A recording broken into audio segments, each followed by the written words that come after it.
বাস্তবে একটি ঘটনা, সময় থাকলে শুনে যাবেন। গ্রামের একটা গরিব ছেলে একটা গরিব মেয়েকে বিয়ে করলো। বিয়ের পরে ছেলেটি মেয়েটিকে জিজ্ঞাসা করলো, আচ্ছা তোমার জীবনে কি কোনো স্বপ্ন আছে? তখন মেয়েটি বলল, হ্যাঁ আমার জীবনে অনেক স্বপ্ন, আমি একদিন অনেক বড় ডক্টর হব, কিন্তু আমি যে গরিব।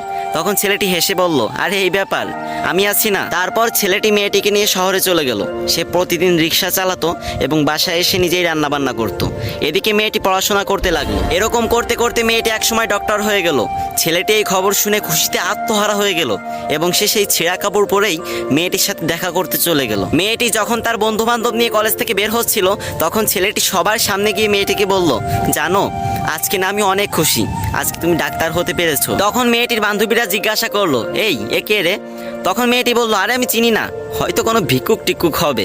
তখন ছেলেটি মন থেকে অনেক কষ্ট পেল। ছেলেটির চোখে পানি চলে আসলো এবং সে বলল, তুমি ঠিকই বলেছো।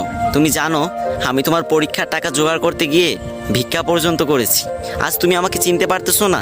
আমি তোমার স্বামী। এ কথা বলার সাথে সাথে মেয়েটি ছেলেটিকে একটা থাপ্পড় মেরে দিল এবং বলল, তোর সাহস তো কম না, তুই তখন থেকে যা ইচ্ছা তাই বলে যাচ্ছিস, আর আমি একটা ডাক্তার, তোর মতো ফকির আমার স্বামী হতে যাবে কেন?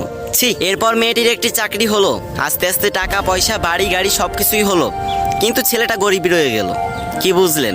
ওই যে গ্রাম বাংলা একটা কথা আছে না, ভালা মানুষের দাম নাই, উপকারীরা বাঘে খায়।